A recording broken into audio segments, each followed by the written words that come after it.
안녕하세요 여러분, 세상 돌아보기입니다. 오늘은 23년 5월 13일이고 토요일입니다. 자, 오늘 정치 논평 꼭지로 하나 골라봤고요. 다룰 내용은 중국에서 우크라이나전의 평화적인 해결, 외교적인 해결을 위해서 특별 대표를 유럽의 5개 나라에 보내겠다. 15일부터, 월요일부터. 자, 거기에 대한 발표가 몇 시간 전에 났는데 기사로. 거기에 대한 제 의견을 좀 드려보도록 하겠습니다. 이거 뭐 정답을 찾기는 어렵지만 여러 가지 시나리오가 있는데 그 중에 한 시나리오다 이렇게 생각하시고 들어주시면 될 것 같습니다. 제가 이제 접한 기사 내용이고요.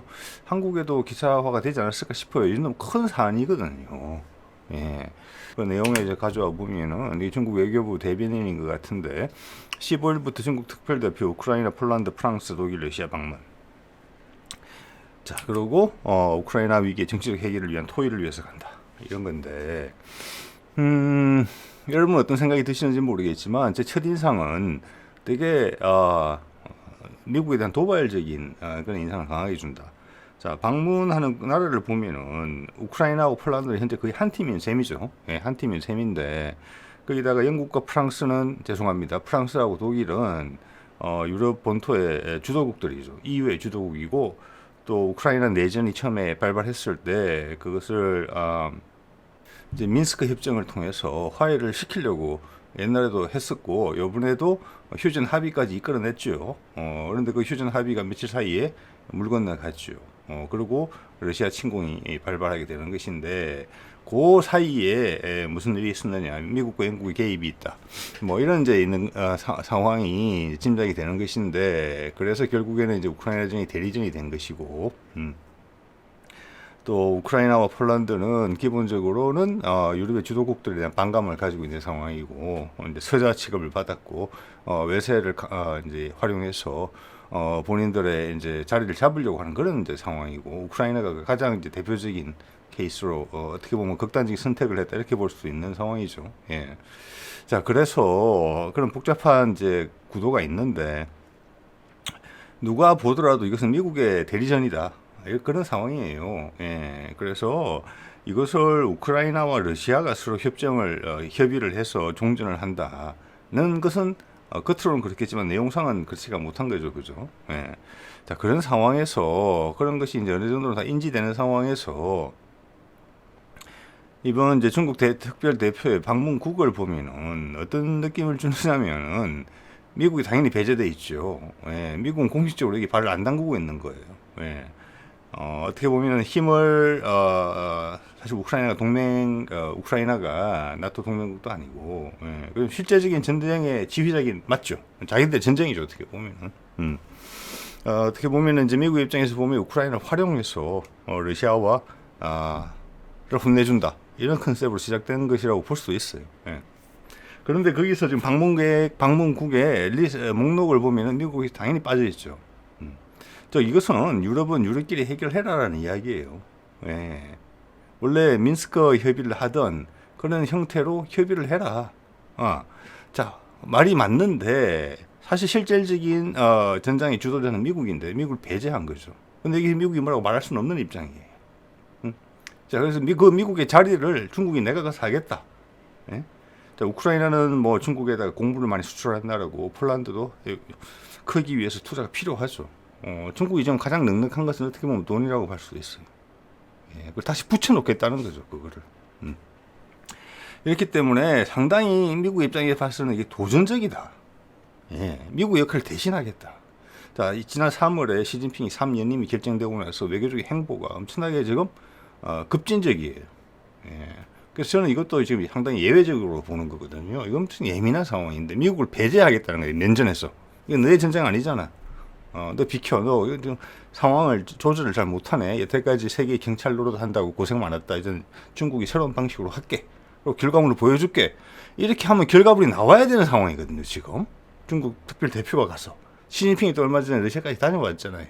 되게 부담스러운 선택이고 되게 미국의 심기를 크게 건드릴 수 있는 그런 부분이고 또 오늘 이제 상황의 흐름을 이해하는 데 중요한 것은 중국의 이런 행보를 러시아는 어떻게 받아들일 것이냐 이런 부분도 있어요.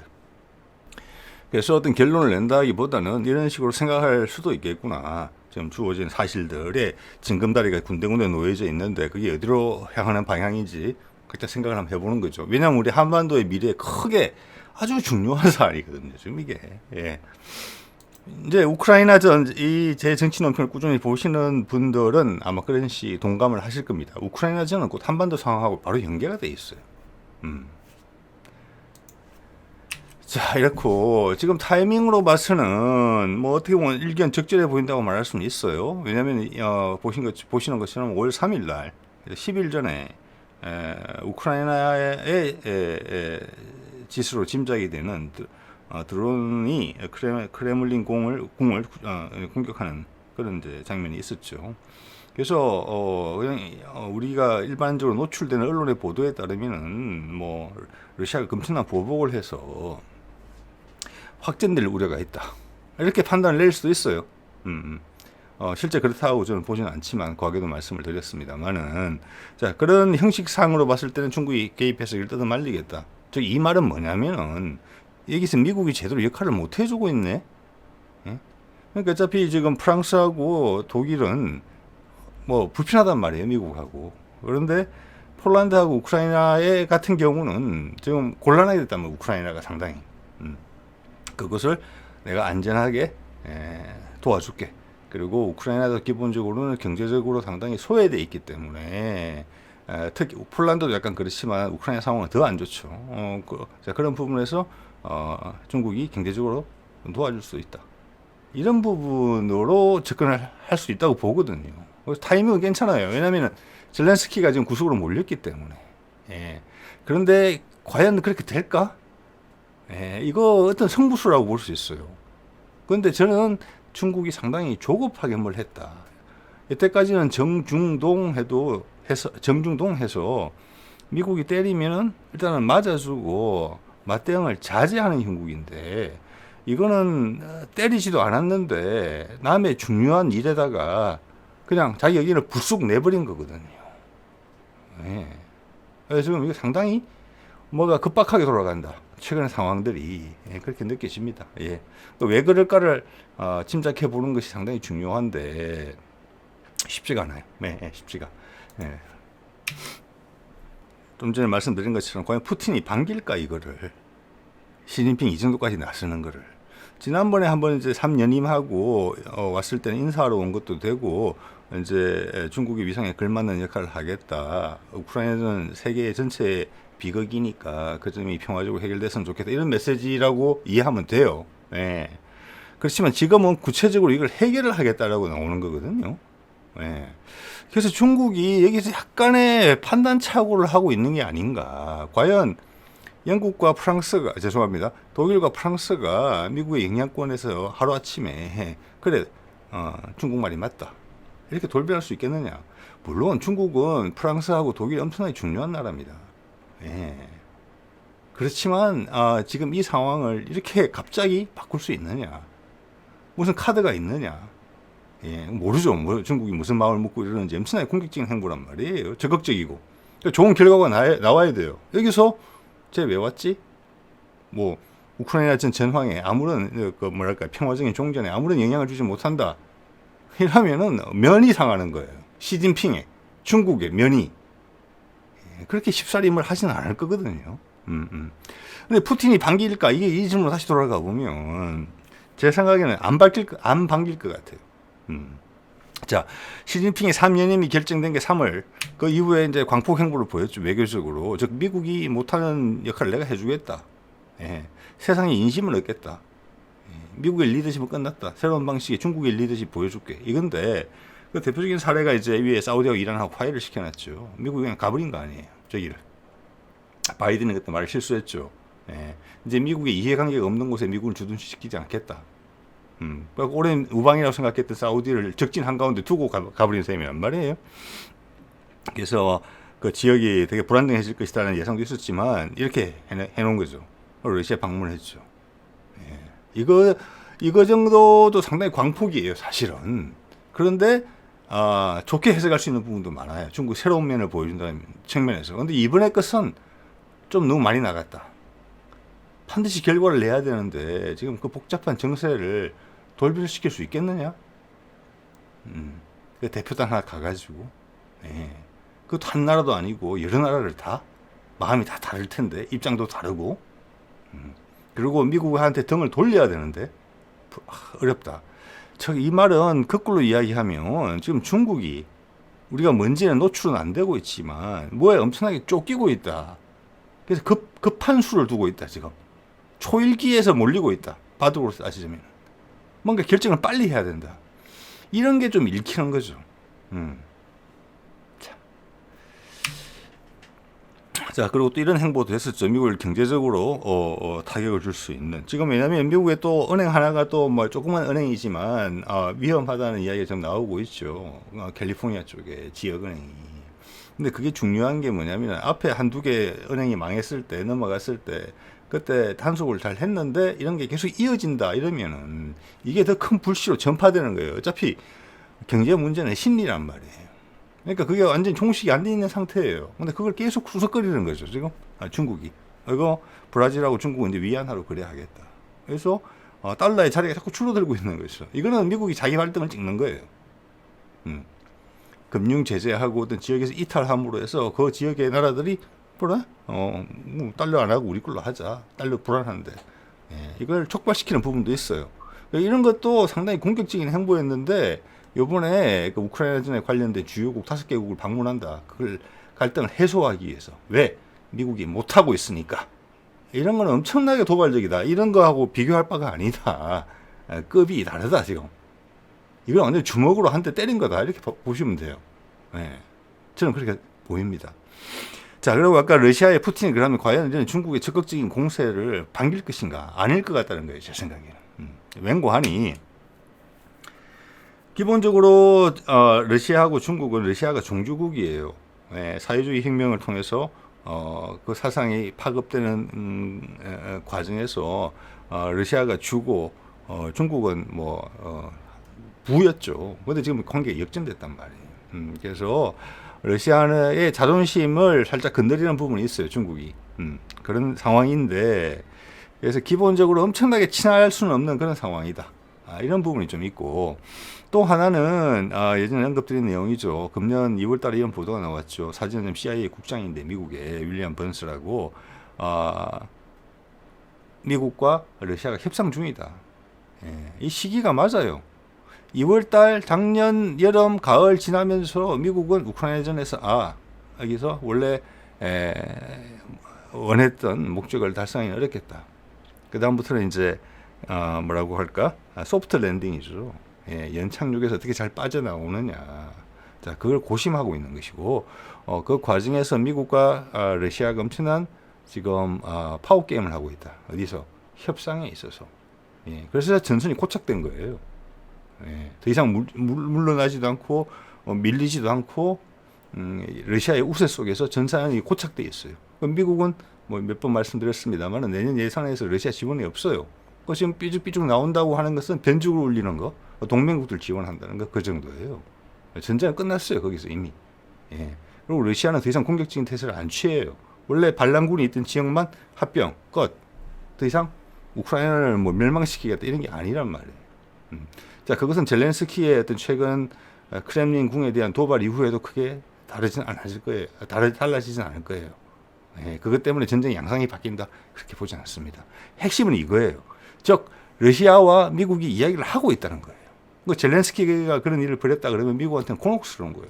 협상에서 불리한 거죠. 왜? 빨리 마쳐야 될 것 같은 압박을 받고 있는 것이고, 바이든은 내년에 선거가 있어요. 중요하죠. 푸틴은 넉넉해요, 시간이. 물론 버티기 힘들겠죠, 푸틴도. 여러 면에서. 그렇지만 일단 고비는 넘었단 말이에요, 푸틴은. 정치적으로도 그렇고 전황도 그렇고. 그래서 이거는 10중 8구 말이 되는 거예요. 자, 미국과 러시아가 거기서 협상을 벌이고 있는데, 그래서 젤렌스키는 살라고 발버둥 치고 있는 것이고, 그런 상황인데, 미국은 아예 이 관여가 안 된 것처럼 하면서 중국이 들어와서 조정을 하겠다. 이거는 러시아의 판이 깨지는 거예요. 러시아는 중국의 지원을 환영하고 반기지만 엄청나게 아주 많이. 그렇지만 구체적인 전황에서 조정하는 역할을 한다. 즉 중국이 시키는 대로 한다. 이거는 있을 수가 없는 일이에요. 그런데 이 정도 급을 가지고 이걸 천명하고 그래 갔으면은 중국은 말씀드린 것처럼 시진핑의 체면을 위해서라도 그리고 이때까지 행보 연장선상이거든요. 한 번 행보를 보일 때마다 점프 하고 있는데 이번에 점프가 많이 됐단 말이에요. 성과를 내야 되는 입장이에요. 푸틴 곤혹스럽죠. 그러면 이런 상황을 지금 모르느냐? 지금 미국하고 러시아가 협상을 하고 있다는 것을 저는 중국 안다고 봅니다. 모를 리가 없는 거죠, 이거는. 예, 안다고 보는데 이 방향이 중국의 마음에 중국의 이해관계에 아주 불리하다. 이렇게 판단을 했을 수가 있어요, 중국이. 그래서 이게 개입을 해야 되겠다. 이대로 놔두면 큰 손해가 나겠다, 중국한테. 중국의 입장이 곤란해지겠다, 아주. 이렇게 판단했을 가능성이 제 생각으로는 있다고 봅니다. 예, 이것을 꿰어 맞춰 볼 때, 여러분 방식대로 한번 꿰어 맞춰 보세요. 예. 자, 이런 이야기가 나왔고 벌써 이게 2월 달이었죠. 예. 그래서 그때 비슷한 시기에 금년 2월 달에 CIA 국장이 다른 이제 자리에서 이런 이야기를 했어요. 앞으로 6개월이 중요하다. 중요한데 6개월 내에 이렇게 이기든 지든 결판을 내야 된다. 미국 입장에서는 그렇죠. 여름 전에 끝나야 돼요. 그래서 바이든이 재선을 도전하는 내년 2024년 11월 달이 선거예요. 미국은 매년 선거날이 똑같거든요. 예.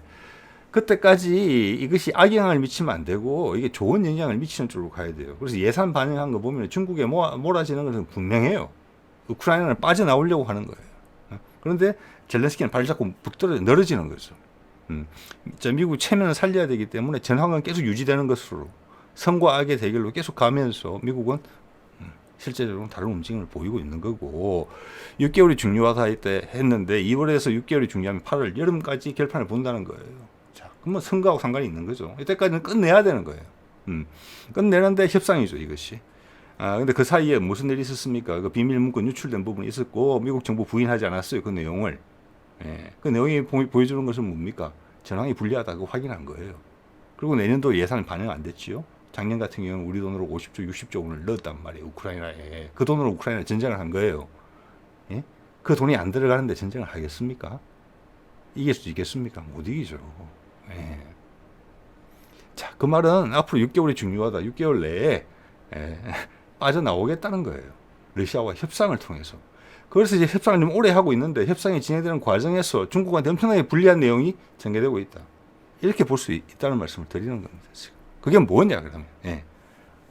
그래서 그거는 이제 추정을 이제 할 수 있을 따름인데, 이제 이거는 이제 지금까지 말씀드린 내용을 한번 정리하는 슬라이드예요. 광폭 외교 행보고 예외적이고, 중국의 대응 방식이 너무나, 대응 방식과 너무나 다른, 그리고 아무리 시진핑이 3연임에 성공해서 새로운 모습을 보여주는 적극적인 대응이라는 면에서 모습을 보이고 있지만 외교에서 적극적인 모습을 확 보이고 있거든요. 그럼 3월부터. 그런데 이거는 그런 흐름에서 보더라도 지나치다. 이거는 제 생각입니다. 그래서 이거는 미국과 러시아를 동시에 자극하는 거다. 그러면 시진핑이 중국이 지금 푸틴하고 바이든이 협상을 하고 있다는 것을 모르고 그냥 저러냐. 진짜 내가 말려주겠다. 그거 절대 아니라고 봅니다. 저는 오히려 말씀드린 것처럼 그 협상이 진행되는 내용이 중국에 너무 불리하다. 그 내용이 뭐겠습니까? 중국을 고립시키는 쪽이겠죠. 더더욱 러시아를 끌어들여서 러시아와 우크라이나전을 해소하는 과정에서 반대급부로 주고받는 것 중에 러시아를 공공하게 만들 무언가가 있다. 왜냐? 중국이 거대해졌죠. 힘이 세졌단 말이에요. 그래서 러시아와 중국을 한 팀으로 묶어놓고는 바이든이 세계 경영이 안 됩니다. 자, 그런 구도를 뚜렷하게 만들어 놓고 선거에서 이길 수 있겠습니까? 못 이깁니다. 그겁니다. 예. 자, 그렇기 때문에 그것을 중국이 돈의 힘으로 아니면 다른 힘으로 휘어잡으려고 그 틀을 바꿔놓겠다. 어떻게 보면 회방이라도 놓겠다. 러시아와 미국 간에. 끝에 내 그는 표어는 지금 슬로건은 뭐냐? 우크라이나전에 평화적 외교적 해결이라고 말은 하지만 내용은 중국의 이해관계와 상관이 있다. 이렇게 보는 게 아주 타당할 겁니다. 예. 자, 볼까요? 어떤 것들이 있는지. 일단 대만 선거가 있어요. 대만 선거가. 대만 선거가 2024년 1월 13일이에요. 예, 1월 13일이니까 얼마 안 남았죠. 예. 우리 선거전 달아오르는 거 보면은 우리나라 같은 경우도 한 6개월 전부터 달아오르죠. 예. 그렇다면은 이번 여름 되면 이게 달아오르는 거예요. 이거랑 미국 선거는 11월 달이에요. 바이든 재선을 위해서. 근데 여기 이제 대만 총통 선거가 중요한 게 현재 총통 차이잉원인데 그 소속이 DPP 소속이에요. DPP 소속인데 거기 대만도 3연임이 안 되죠. 그래서 이번에 나올 수가 없어요. 다른 사람 대체가 돼야 돼요. 그러니까 중요한 거예요. 자, 차이잉원 전에는 또 한 총통이 2연임까지 하고 물러났어요. 그 사람의 소속당은 국민당이었어요. 국민당. 예. 제 오른쪽에 지금 보이는 TPP는 좀 신규 정당인데 얘네도 세력을 확보하고 있는 당인 것 같아요. 그래서 지금 DPP 같은 경우는 차이잉원의 당 같은 경우는 후보가 지금 결정이 됐어요. 이 사람은 현재 부총통이에요.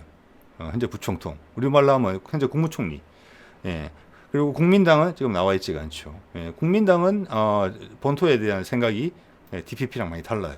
그래서 국민당이 만약 총통을 낸다면 미국한테는 상당히 불리한 여건이 조성이 될 수 있어요. 그래서 지금 이 선거에는 본토도 관여하고 중국도 관여하고 싶고 미국도 관여하고 싶고 실제 관여하고 있을 거예요. 영향력을 행사하기 위해서. 이거랑 바이든이 선거가 같이 엮여 있는 거예요. 예. 자, 이런 것도 지금 시진핑을 초조하게 만드는 것 중에 하나예요. 이게 또 우크라이나하고 상관이 있단 말이에요. 예. 이제 중국의 고민에 대해서 한번 알아봐야 되는 거죠. 양쪽의 전략에 대해서. 왜냐하면 완벽한 나라는 없거든요. 항상 힘든 부분이 있단 말이에요. 잘하는 것도 있고. 자, 이런 부분이 있는데 여기서 이걸 한번 보셔야 돼요. 자, 내년에 바이든이 이걸 재선을 하려면 지금 바이든의 입장은 거의 정확하게 나와 있거든요. 중국의 포위 전략이에요. 우크라이나에서 빠져나와서 중국을 포위하는 거고 중국을 공적으로 삼는 거예요. 그거는 맞죠. 적을 하나로 만들어야 돼요. 그러면 러시아는 적의 지위에서 사라져야 돼요.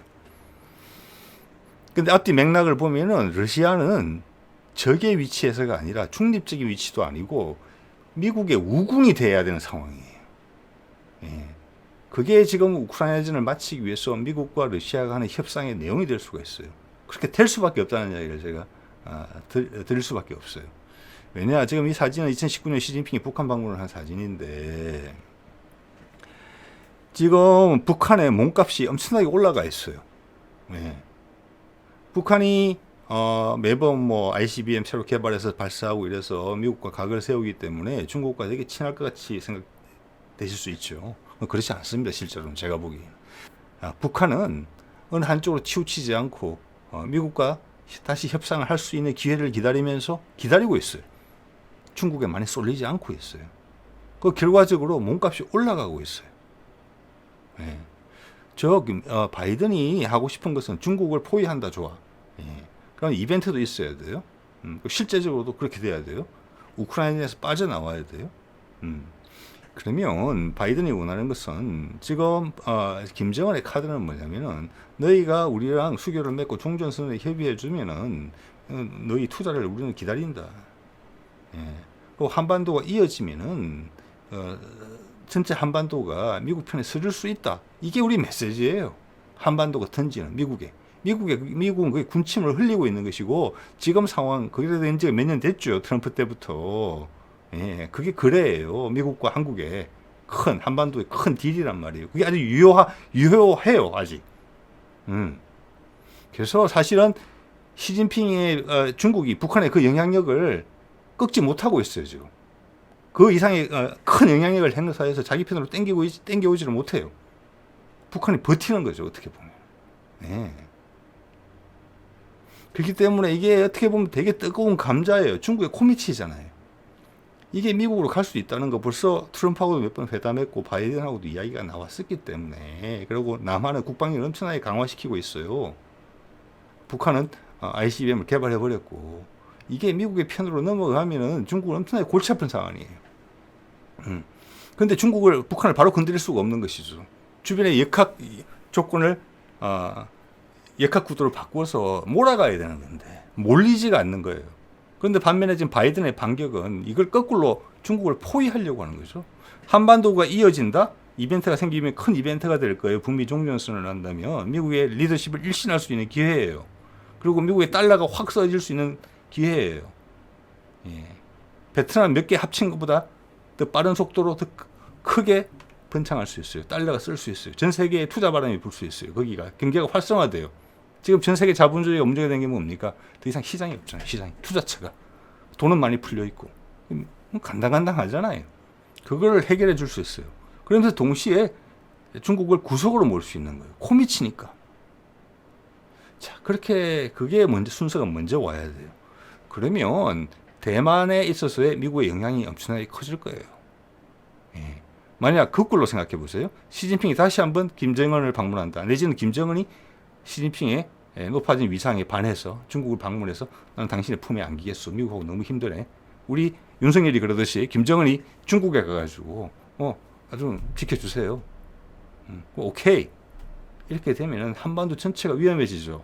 그러면 그걸 지켜보는 대만의 국민들은 대만 사람들은 어떤 생각을 하겠습니까? 내년 총통 결정해서 중국의 위세가 펼쳐지는구나. 예. 그러면서 중국의 자금이 몇 배 들어가면은 대만도 지키기 힘들어져요. 근데 반대로 미국과 북한이 손을 잡는다. 한반도가 공고해진다. 미국의 어떤 방어막으로서.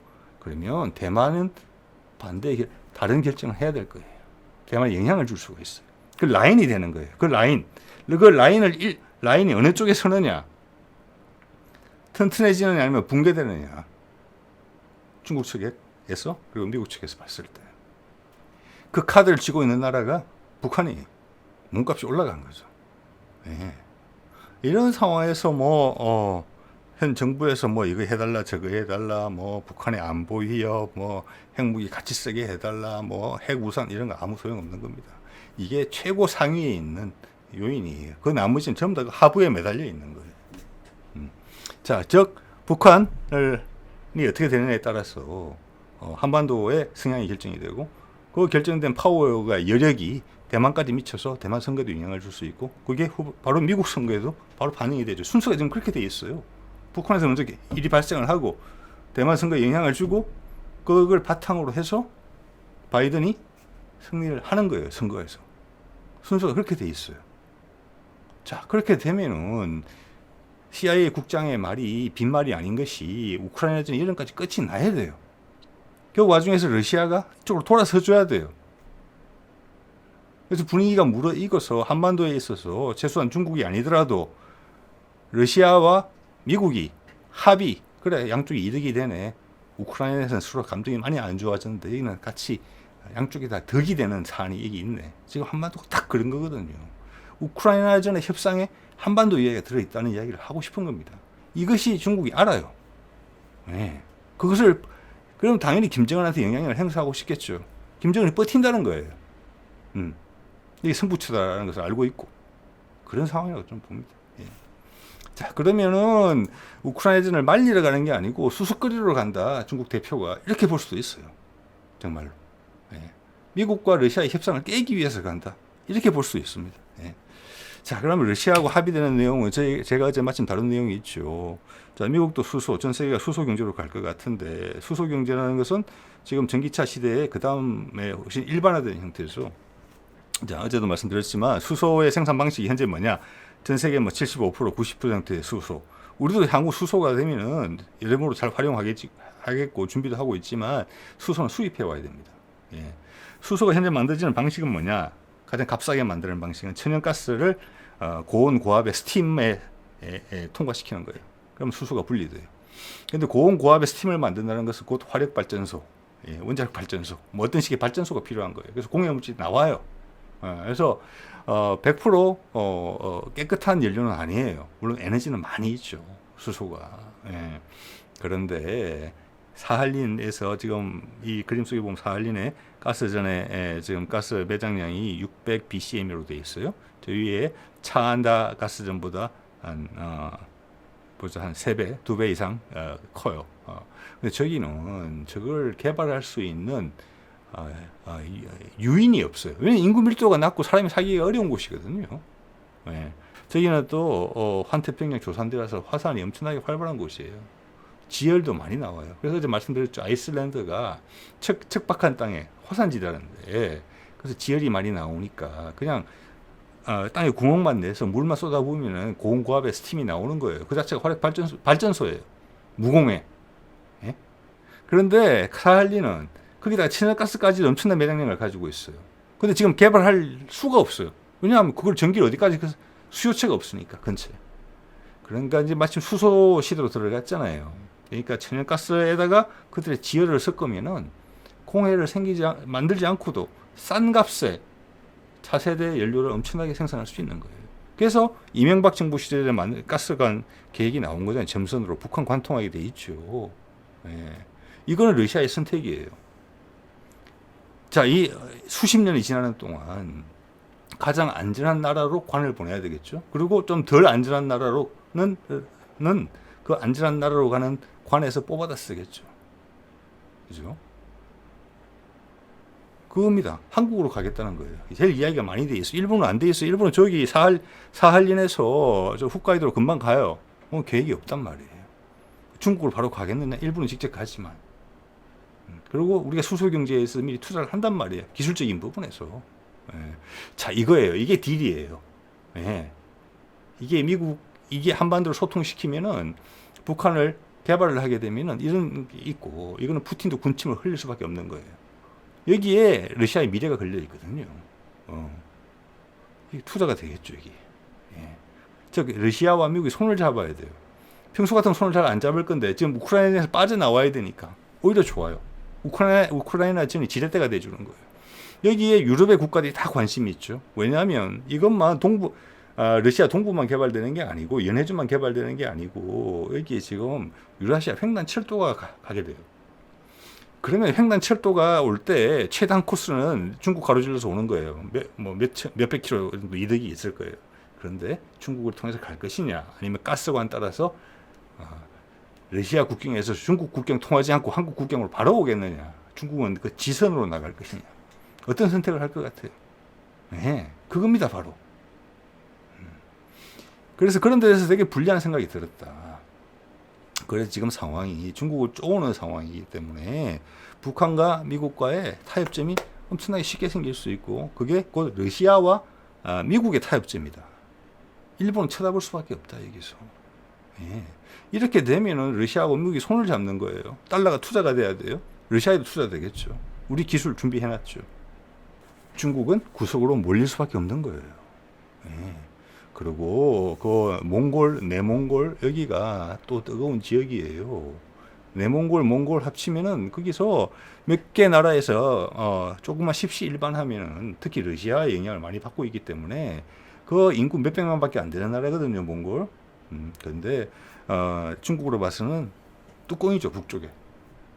거기를 바로 이쪽 영역으로 편입시킬 수 있어요. 그래서 몽골, 북한, 남한, 그리고 대만까지 이어지는 거예요. 도미노 효과로 쫙 상승 효과가 날 수 있어요. 그게 미국이 노리는 거예요. 미국이 지금 중국은 그 낌새를 챈 거예요. 시기적으로 그렇게 됐기 때문에. 그래서 부랴부랴 엄청나게 예외적인 행보를 했다. 이렇게 보는 거고, 뭐 말씀드린 것처럼 여러 가지 시나리오 중에 한 시나리오인데, 이 시나리오에 근거해서 해서 봤을 때는 지금 많은 중요한 일이 발생할 수 있는 상황이에요. 매년이 그런데 올해도 예외는 아니고 그 어느 때보다 가능성이 높다고 봅니다. 내년에 미국 선거가 있기 때문에, 대만 선거도 있고. 예. 그래서 과거에 누가 그렇게 이야기했죠. 남북철도 있는 그 공사 기공을 하면서 통일은 지금 여러 가지 상황이 안 좋지만, 안 좋아 보이지만 통일은 어느 날 문득 올 것이다. 예. 자, 이것을 일반 언론만 보다가 이런 일이 갑자기 생기면 문득 오는 건 맞을 거예요. 예. 근데 세상에 문득 생기는 일은 없죠. 우리가 그 인과관계를 몰라서 그렇지, 그 조짐을 간파하지 못해서 그럴 따름이지. 예. 문득이라도 됐으면 좋겠네요. 예. 자, 오늘 이 정도 하겠습니다. 네.